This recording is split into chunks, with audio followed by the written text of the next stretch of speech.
Then Job spoke again. How you have helped the powerless, how you have saved the weak, how you have enlightened my stupidity. What wise advice you have offered. Where have you gotten all these wise sayings? Whose spirit speaks through you? The dead tremble, those who live beneath the waters. The underworld is naked in God's presence. The place of destruction is uncovered. God stretches the northern sky over empty space and hangs the earth on nothing. He wraps the rain in his thick clouds, and the clouds don't burst with the weight. He covers the face of the moon, shrouding it with his clouds. He created the horizon where he separated the waters. He set the boundary between the day and night. The foundations of heaven tremble. They shudder at his rebuke. By his power the sea grew calm. By his skill he crushed the great sea monster. His spirit made the heavens beautiful, and his power pierced the gliding serpent. These are just the beginning of all that he does, merely a whisper of his power. Who then can comprehend the thunder of his power? I vow by the living God, who has taken away my rights, by the Almighty, who has embittered my soul. As long as I live, while I have breath from God, my lips will speak no evil, and my tongue will speak no lies. I will never concede that you are right. I will defend my integrity until I die. I will maintain my innocence without wavering. My conscience is clear for as long as I live. May my enemy be punished like the wicked, my adversary like those who do evil. For what hope do the godless have when God cuts them off and takes away their life? Will God listen to their cry when trouble comes upon them? Can they take delight in the Almighty? Can they call to God at any time? I will teach you about God's power. I will not conceal anything concerning the Almighty. But you have seen all this, yet you say all these useless things to me. This is what the wicked will receive from God. This is their inheritance from the Almighty. They may have many children, but the children will die in war or starve to death. Those who survive will die of a plague, and not even their widows will mourn them. Evil people may have piles of money and may store away mounds of clothing, but the righteous will wear that clothing, and the innocent will divide that money. The wicked build houses as fragile as a spider's web, as flimsy as a shelter made of branches. The wicked go to bed rich, but they wake to find that all their wealth is gone. Terror overwhelms them like a flood, and they are blown away in the storms of the night. The east wind carries them away, and they are gone. It sweeps them away. It whirls down on them without mercy. They struggle to flee from its power, but everyone jeers at them and mocks them. People know where to mine silver and how to refine gold. They know where to dig iron from the earth and how to smelt copper from rock. They know how to shine light in the darkness and explore the farthest regions of the earth as they search in the dark for ore. They sink a mine shaft into the earth, far from where anyone lives. They descend on ropes, swinging back and forth. Food is grown on the earth above, but down below the earth is melted as by fire. Here the rocks contain precious lapis lazuli, and the dust contains gold. These are treasures no bird of prey can see, no falcon's eyes observe.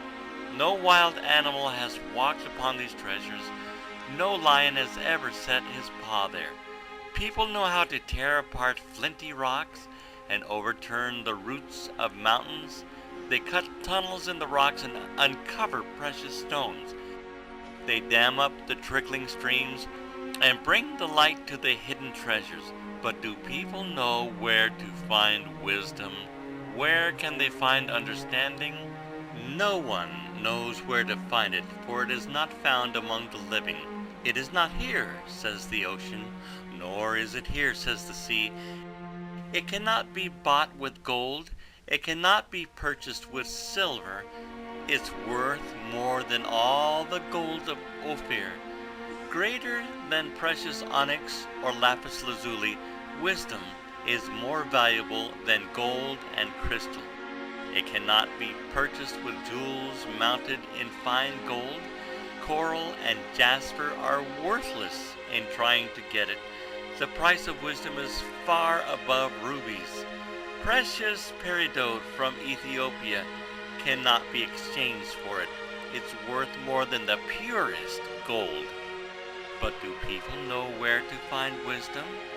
Where can they find understanding? It is hidden from the eyes of all humanity. Even the sharp-eyed birds in the sky cannot discover it. Destruction and death say, "We've heard only rumors of where wisdom can be found."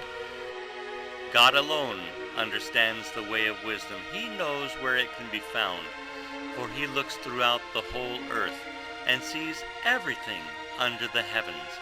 He decided how hard the winds should blow and how much rain should fall. He made the laws for the rain and laid out a path for the lightning. Then he saw wisdom and evaluated it. He set it in place and examined it thoroughly. And this is what he says to all humanity: the fear of the Lord is true wisdom. To forsake evil is real understanding. I long for the years gone by when God took care of me, when he lit up the way before me and I walked safely through the darkness. When I was in my prime, God's friendship was felt in my home. The Almighty was still with me and my children were around me. My steps were awash in cream and the rocks gushed olive oil for me. Those were the days when I went to the city gate and took my place among the honored leaders. The young stepped aside when they saw me, and even the aged rose in respect at my coming. The princes stood in silence and put their hands over their mouths. The highest officials of the city stood quietly, holding their tongues in respect. All who heard me praised me.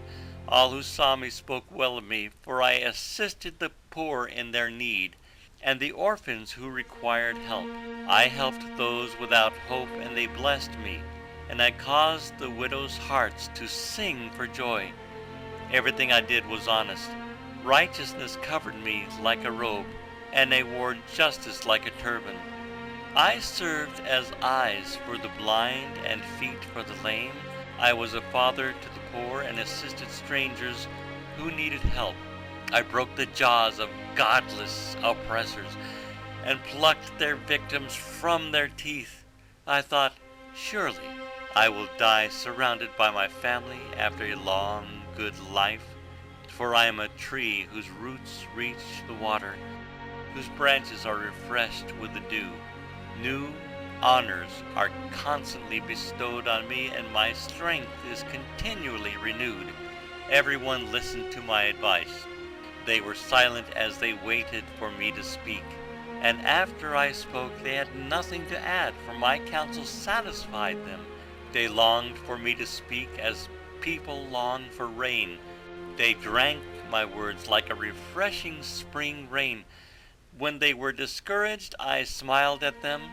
My look of approval was precious to them. Like a chief, I told them what to do. I lived like a king among his troops and comforted those who mourned. But now I am mocked by people younger than I, by young men whose fathers are not worthy to run with my sheepdogs. A lot of good they are to me, those worn-out wretches. They are gaunt from poverty and hunger. They claw the dry ground in desolate wastelands. They pluck wild greens from among the bushes and eat from the roots of broom trees. They are driven from human society, and people shout at them as if they were thieves. So now they live in frightening ravines, in caves and among the rocks. They sound like animals howling among the bushes, huddled together beneath the nettles. They are nameless fools, outcasts from society, and now they mock me with vulgar songs. They taunt me. They despise me and won't come near me except to spit in my face. For God has cut my bowstring. He has humbled me. So they have thrown off all restraint. These outcasts oppose me to my face. They send me sprawling and lay traps in my path. They block my road and do everything they can to destroy me. They know I have no one to help me. They come at me from all directions. They jump on me when I am down. I live in terror now. My honor has blown away in the wind, and my prosperity has vanished like a cloud. And now my life seeps away. Depression haunts my days. At night my bones are filled with pain, which gnaws at me relentlessly. With a strong hand God grabs my shirt. He grips me by the collar of my coat. He has thrown me into the mud. I'm nothing more than dust and ashes. I cry to you, O God, but you don't answer. I stand before you, but you don't even look. You have become cruel toward me. You use your power to persecute me. You throw me into the whirlwind and destroy me in the storm. And I know you are sending me to my death, the destination of all who live. Surely no one would turn against the needy when they cry for help in their trouble. Did I not weep for those in trouble? Was I not deeply grieved for the needy? So I looked for good, but evil came instead. I waited for the light, but darkness fell. My heart is troubled and restless. Days of suffering torment me. I walk in gloom without sunlight. I stand in the public square and cry for help. Instead, I am considered a brother to jackals and a companion to owls. My skin has turned dark. My bones burn with fever. My harp plays sad music, and my flute accompanies those who weep. I have made a covenant with my eyes not to look with lust at any young woman. For what has God above chosen for us? What is our inheritance from the Almighty on high? Isn't it calamity for the wicked and misfortune for those who do evil? Doesn't He see everything I do and every step I take? Have I lied to anyone or deceived anyone? Let God weigh me on the scales of justice, for He knows my integrity. If I have strayed from His pathway, or if my heart has lusted for what my eyes have seen, or if I am guilty of any other sin, then let someone else eat the crops I have planted. Let all that I have planted be uprooted. If my heart has been seduced by a woman, or if I have lusted for my neighbor's wife, then let my wife serve another man. Let other men sleep with her, for lust is a shameful sin, a crime that should be punished. It is a fire that burns all the way to hell. It would wipe out everything I own. If I have been unfair to my male or female servants when they brought their complaints to me, how could I face God? What could I say when He questioned me? For God created both me and my servants. He created us both in the womb. Have I refused to help the poor, or crushed the hopes of widows?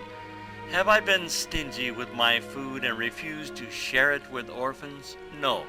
From childhood I have cared for orphans like a father, and all my life I have cared for widows. Whenever I saw the homeless without clothes and the needy with nothing to wear, did they not praise me for providing wool clothing to keep them warm? If I raised my hand against an orphan, knowing the judges would take my side, then let my shoulder be wrenched out of place. Let my arm be torn from its socket. That would be better than facing God's judgment. For if the majesty of God opposes me, what hope is there? Have I put my trust in money or felt secure because of my gold? Have I gloated about my wealth and all that I own? Have I looked at the sun shining in the skies or the moon walking down its silver pathway and been secretly enticed in my heart to throw kisses at them in worship? If so, I should be punished by the judges, for it would mean I had denied the God of heaven. Have I ever rejoiced when disaster struck my enemies, or become excited when harm came their way? No, I have never sinned by cursing anyone or by asking for revenge. My servants have never said, "He let others go hungry." I have never turned away a stranger, but have opened my doors to everyone. Have I tried to hide my sins like other people do, concealing my guilt in my heart? Have I feared the crowd or the contempt of the masses, so that I kept quiet and stayed indoors? If only someone would listen to me. Look, I will sign my name to my defense. Let the Almighty answer me. Let my accuser write out the charges against me. I would face the accusation proudly. I would wear it like a crown, for I would tell him exactly what I have done. I would come before him like a prince. If my land accuses me, and all its furrows cry out together, or if I have stolen its crops or murdered its owners, then let thistles grow on that land instead of wheat, and weeds instead of barley.